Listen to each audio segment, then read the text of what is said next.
I think I see this more now than ever. If you look at the market and you listen to what candidates and clients are saying to you, there has never been a more dangerous time between candidate and client. It's become such transactional relationship recruitment.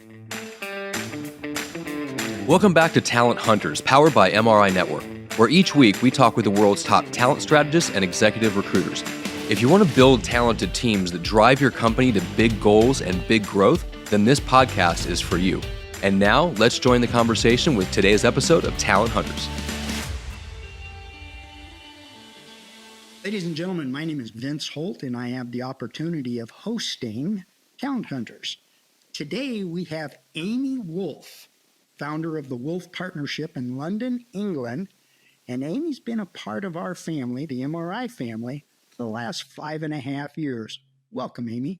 Thank you. I'm so pleased to be here. Amy, I like to start all of these out at the same way. Tell us a little bit about yourself and really what got you where you are today. It's a big question, what got me where I am today. So first and foremostly, I am, as you rightly said, Amy Woolf, the owner of the Woolf Partnership. I'm a mother of 3 lovely children sometimes, and a wife to a sometimes lovely husband, and a dog mum as well, for what it's worth. And I think that's probably worthwhile saying, because my family is definitely the more important part of my life than anything else. I started off life in executive search, which a lot of people don't do. We kind of fall into it at some point. But I left university wanting to work in the third sector in a charity. And I was proudly telling my parents about my internship with a charity. And my mum very kindly said, well, how are you going to support yourself? London's expensive. And I sort of looked at them and I was like, well, kind of thought I'd live with you guys and that'll be fine. And they laughed and said, that's fine. You can live with us for as long as you want, as long as you're earning enough money to not live with us.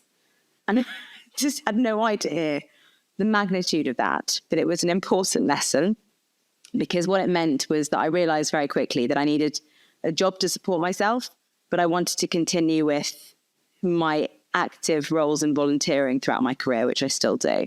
So I applied for a couple of jobs and I met with someone in banking that I kind of convinced to see me, because I thought that would be a good idea. And within about 1.5 minutes, they told me that I'd make a terrible banker, but that I should meet their headhunter because I'd make a really good headhunter. And, at the ripe old age of 22, I imagined spears and poaching and thinking, what on earth is this person trying to tell me about myself? But the truth is, Vince, that very quickly after meeting a couple of boutique headhunting firms, I realized I found my people. I'm nosy. I like to chat. I like to find out about people. And particularly back then, I only had 2 speeds, fast and faster. So I wanted to work hard quickly and earn lots of money really quickly. And that worked. How I got here, I suppose, is slightly different. I knew I wanted to set up my own business.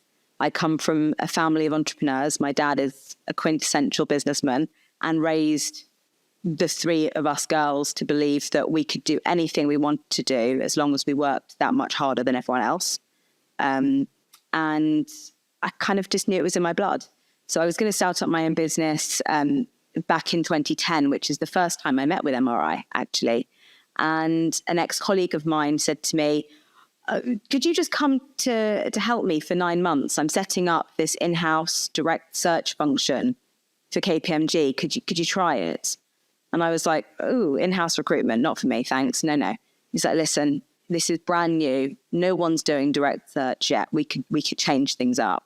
All I need is 9 months. So I went in-house for 9 months. I had a great time. I realized that I really don't like in-house recruitment, even though it was fun for 9 months. But along the way, I had a personal bereavement in the family, and my mum passed away quite suddenly in 2011.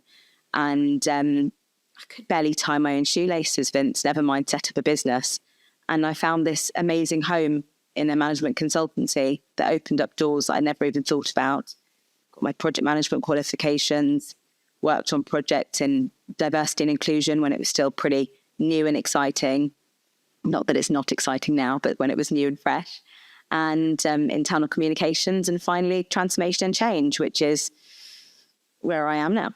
It's a really long answer for not a huge career, but 20 years does go by in a heartbeat. That covered 20 years? Ish. I mean, I left the 5 years of building the Woolf Partnership out, but yeah. Gee, gosh. So I get wanting to do your own thing, and I understand the reasons for doing that. But what a giant step to join up with Management Recruiters International, who has a phenomenal training organization that helps refine what you've learned even more in your past. So what do you bring, Amy Woolf?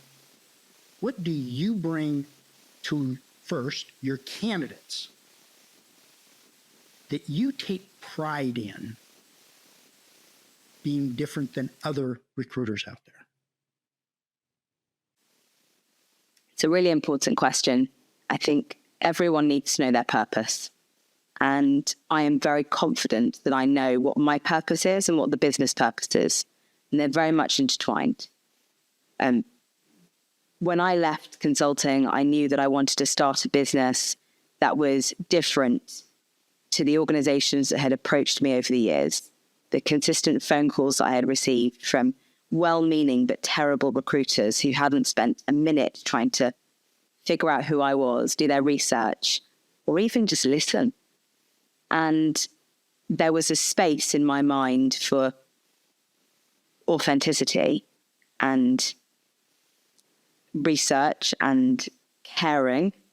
But I think also there was a need for me to leverage all of the experience that I'd garnered and come up with a way to find for my clients and for my candidates too in a home, what I call transformational leaders. And that's really going back to the authenticity piece, which is about finding people who display the traits that are authentic, transparent, and positively disruptive. You know, not people who do try and shake things up just to be different, but the ones that really are willing to take that risk. So where I add value and where my purpose is coming into it is for my candidates, because that was your original question, offering them a process that is thorough, where people listen to them, and really not just about what they're saying, but what they're not saying. I know that there are people who are more tenacious than I am, who hit the phones harder than I do, have all that enthusiasm that I had at 22 that I probably don't have anymore. That, you know, all of that excitement and ball of energy that I think I still have some of, but not necessarily where I started. But I don't think you'll find many people who take the time to really get to know their candidates and their clients like I do, and like I make sure the business does. You bring a freshness, because at 22, as you said, it takes energy and drive. But as tenure builds in, it takes the passion for the excellence. And you described it in your own words. The 22-year-old driver, okay, to be successful at whatever you touched, to how you've transitioned, we call it maturity. I'm not sure anyone would call me mature, but we can go with that. How you've transitioned to the passion for the people, clients, and candidates. You mentioned the most important part of our business, and most people skate over it, and that is listening.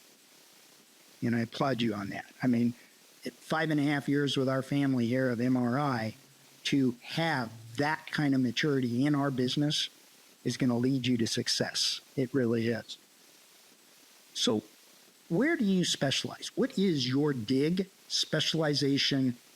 Where are you spending all your time every day? Technology, transformation and change is what the business does. And what that means is we work with businesses that focus on technology. That doesn't mean that I am the best person to find you a systems engineer, because I'm not. But when I started off the business, it was focused on technology and technical consulting, digital transformation, cloud transformation, anything that kind of touched upon that part. And the truth of the matter is, Vince, is, you know, when you start a business, you think to yourself, what am I going to do? Oh, well, you know, before I did this gig, I used to recruit in tech consultancy. I'll just phone up all my ex-clients and say, hey, do you remember me? And some of them did. And I was really fortunate that they took a punt on me again and said, yeah, I remember you. Let's go for coffee. Let's have a chat. Let's, you know, but also when we start businesses, we also have a tendency to say yes a lot more than no, because we need to do what we can. I was very fortunate that one of my former clients had moved into a completely different area, into the startup world, and said, help, I have a CEO. They think they need this, but I think they need that. Would you mind just talking to them and saying to them, you know, I get it. I have a business. I understand talent. And that led me to the second part of the business, which was completely accidental, working with startups and scale-ups to help founders and CEOs to reshape their leadership team.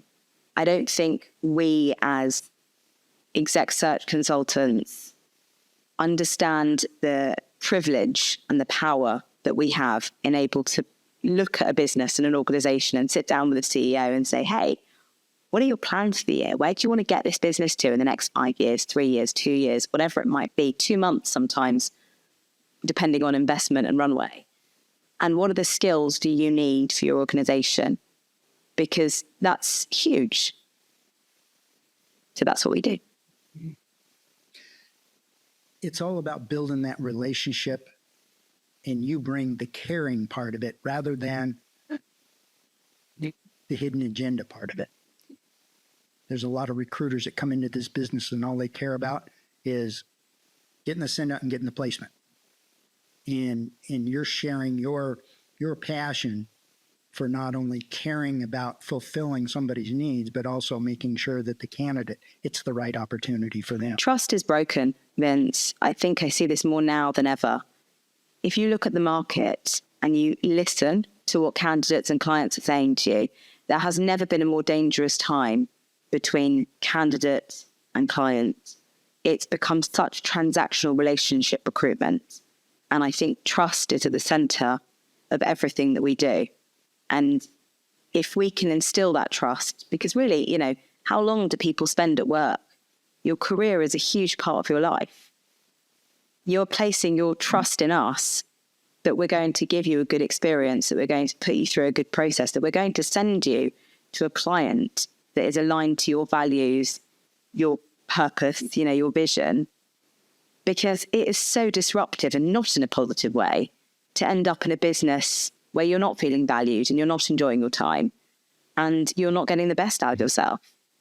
So I think that we have a responsibility to establish that trust and to work with people in a humane way. Trust is huge. And I'm glad you brought that up, because I always want to understand how different people are able to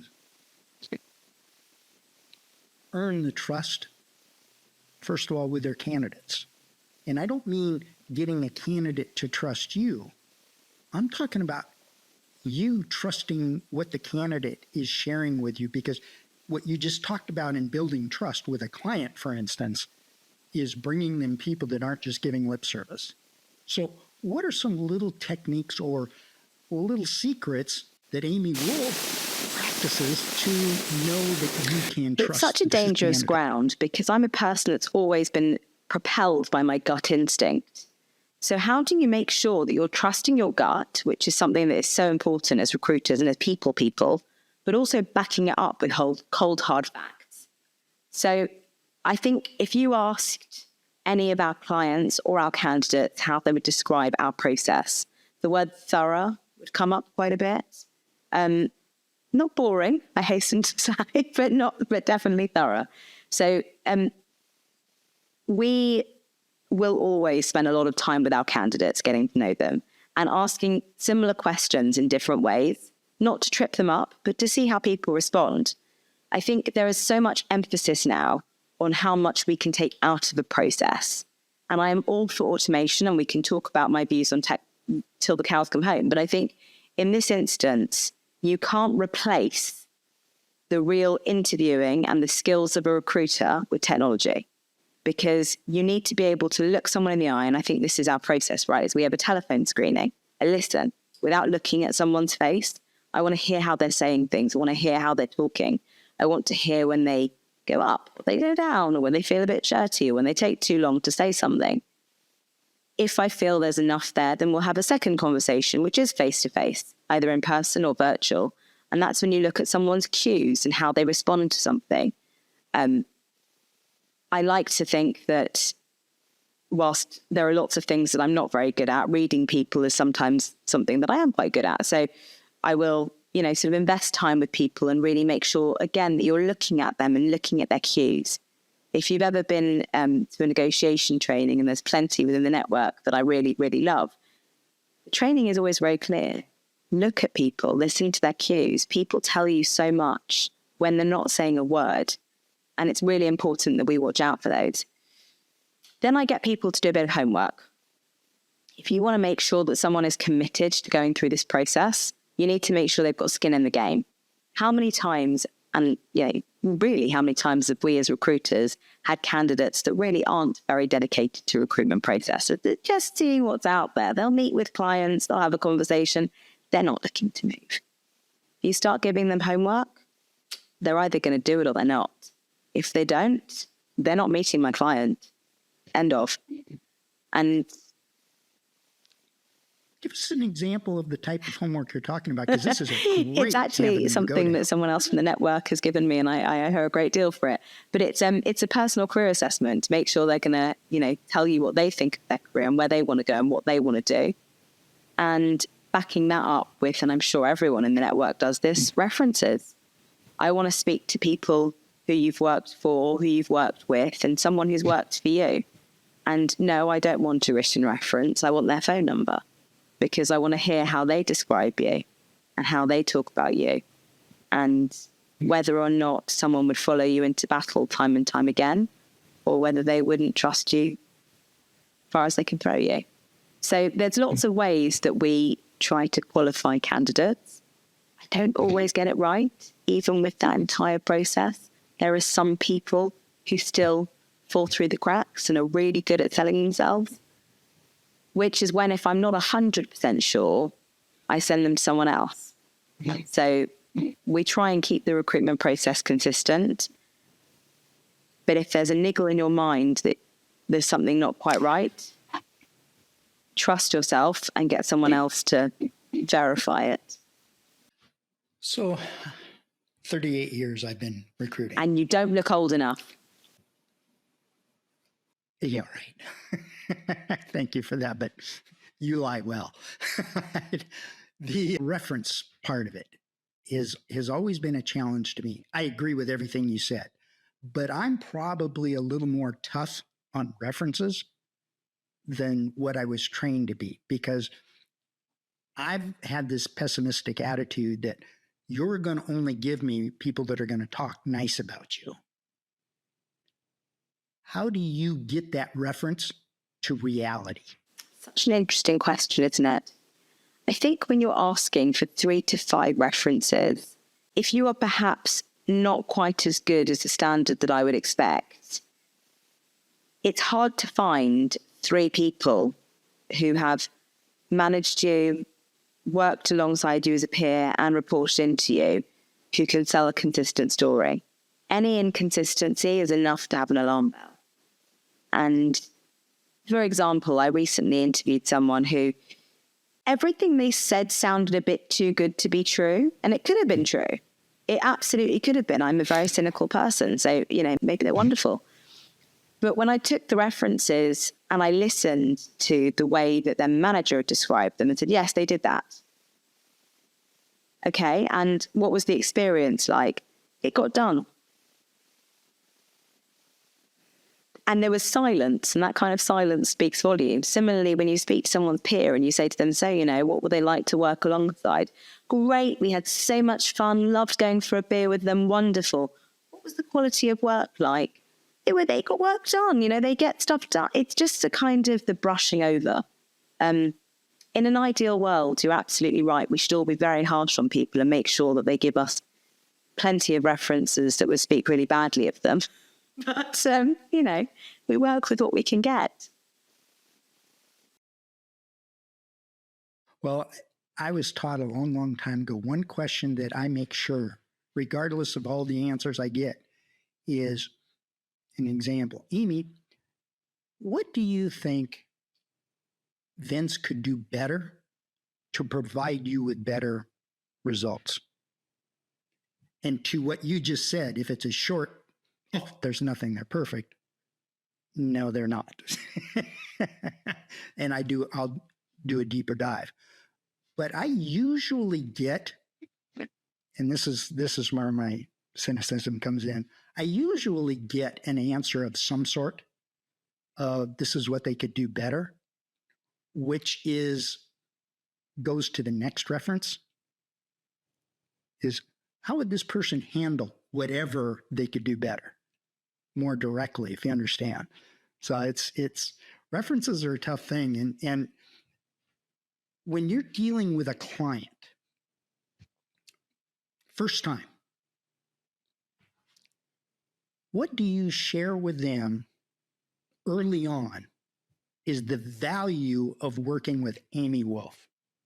To be frank, Vince, I think you probably got this very early on in the conversation. You asked me some fun questions before we started recording, and I made a flippant reference to the fact that I'm an open book. It's that kind of the transparency and the authenticity that I bring to a conversation that I hope bleeds into every interaction I have. I have become very comfortable with what I bring to the table, and I don't try to pretend to be anything I'm not. I have been on the other side of that table enough times to know what it looks and feels like when people aren't going to be able to deliver because they don't seem to get what it is that you do. When you're sitting in front of the client, I personally believe you should spend less time telling them about yourself and more time listening to what they do and figuring out whether or not you can have a conversation about the area they're in, And I've won work before without trying to win work because I'm having a conversation with someone about what they do and I'm asking the right questions and I'm taking an interest in their problems and I'm not thinking about whether or not that's going, and perhaps maybe this says a lot more about me than intended. I'm not thinking about the commercial aspect. I'm genuinely just having a conversation. So I think that's what I bring to the table is the sort of genuine interest in business. And I think the knowledge that if you're going to work with me, everyone at the Woolf Partnership will absolutely be 100% committed, but also very much know exactly what they're doing. And if we don't know what we're doing, we're not afraid to put our hands up and say, I don't understand that. So that thorough process is something which we will consistently be selling. It's the MRI way, right? The MRI training that you alluded to, the 24-step process. It's not empty words. It's a process that we take very seriously, and I'm sure you do too, and I'm sure everyone with the MRI name and branding does, because, and this is something that I absolutely attribute to my time in consulting, if you follow a process, if you think about what the exam question is and you understand how to pick it apart and break it down and put the puzzle pieces together, the output should be reliable. Unfortunately, we work with people, so people aren't always reliable. But in an ideal world, does that answer your question? No, staying true to your process is something that if you're committed to it, it comes out in the conversations and the actions that you have with both candidates and hiring authorities. You're absolutely right. But I think the other thing is that there's a lot of emphasis and push at the moment, particularly over here in the UK, to declare up front that a client is after a specific type of profile and to caveat that by saying, well, I need a diverse hire. And I think that's possibly something that puts me on the sort of off the commercial aspect and more into the inquisitive side, because then I will always want to know, what is your business like? Is it set up for success? If I hire a really talented, interesting candidate who also happens to be female or BAME or, sort of any other protected characteristics, are they set up for success? Are they going to enjoy working in your environment? Is what you're saying lip service, or is it part of the DNA of your business? Is it woven into the fabric? So I think the shorter answer is that I don't really sell my service so much, but I try to ensure that my clients know exactly what they're going to be getting if they work with us. Mild interrogation and a fun process. I like it. I like it a lot. Where do you see the Woolf Partnership in 5 years? If you had asked me that 5 years ago, I had a very good stock answer. I was going to build the business, I was going to grow and scale it, and I was going to sell it in 10 years and retire on the beach somewhere with a margarita. As I have realised, I started this business in January 2019. A year later, we went into lockdown. And, COVID was an exceptionally interesting year for the recruitment market. Homeschooling 2 children and then having a 3rd child on the way was an interesting year, to say the least. And then, coming out of that and sort of rebuilding and growing in the last few years have taught me that I want an organization that will continue to grow. We are absolutely building, but we are doing so without compromising on quality. I've hired badly and invested in the wrong things, and I don't want to make those same mistakes again. So, we often talk to our clients about the cost of a bad hire, the exponential cost of a bad hire, so particularly to a small business. I've felt that. I know it. So I do want to grow, but I want to do it gradually. I want to build a business that family are proud of. There have been times over the last couple of years that my kids have said, "We never see you. Why do you need to work so much? We're on holiday. Turn your phone off." Those are things that matter. And I think that for me, it's about finding ways to build up and grow my team effectively so that I'm no longer integral to the organization. That's where I'd like to be in 5 years. Well, I wish you all the luck in the world. I mean, you've got the passion and the drive to get there, without a doubt. Look, I've said this publicly. I've said it on stage. I've said it to everybody I ever know. There are no stronger human beings on this planet than mothers. Life is not fair to them. They have outside jobs. They have inside jobs with kids. They have inside jobs with husbands. Guilty as charged. I mean, there is just no stronger human beings. And I give you all the credit in the world. What piece of advice would you give somebody transitioning from recruiting? It's a really good question.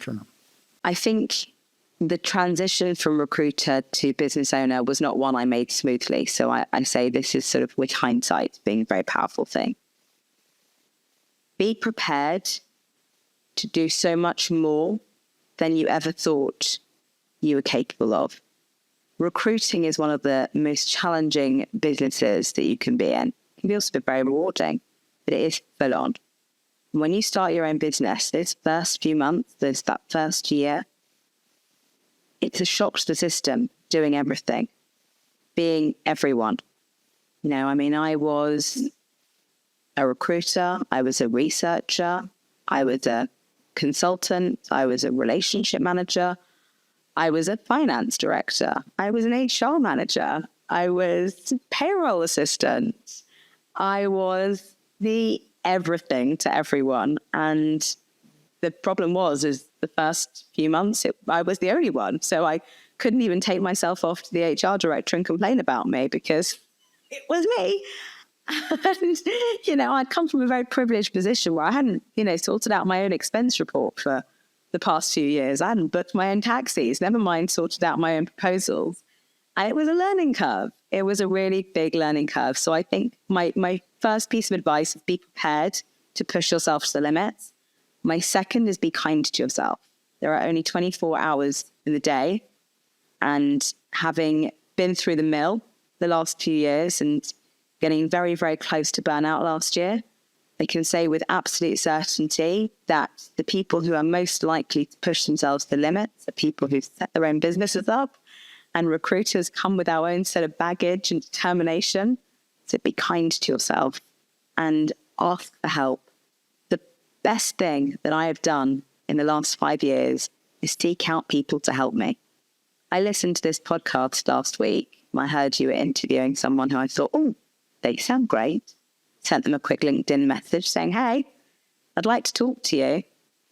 And I do that all the time because there are a plethora of phenomenal people in this network.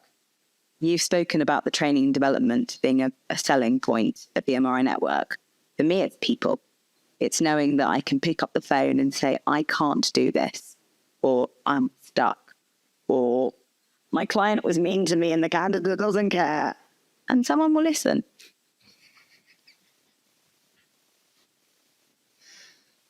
So to wrap this up, do you have a question you'd like to ask me? I love this part of the interview.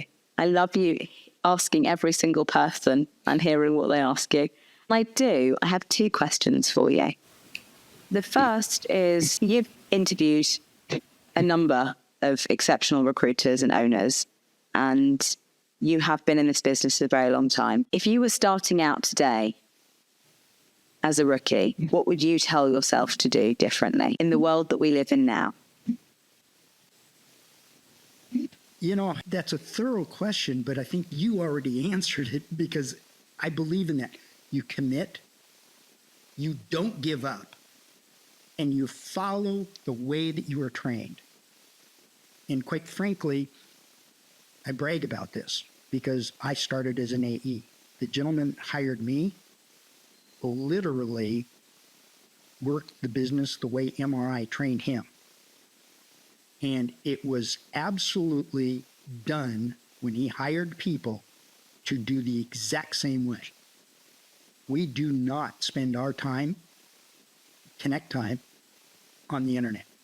We are on the telephone. We're not communicating by email and text to get deals. We still use them as communication and so forth, but we're still disciplined to the basics of this business.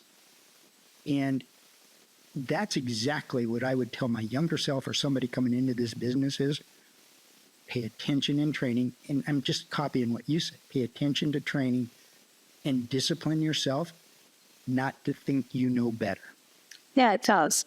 Does that answer your question? The second part of the question, which I'm intrigued to hear, and I ask everyone that, is what do you think? We speak so much about the threats to any industry. Vince, what do you think is the biggest opportunity for the recruitment industry, for the search industry?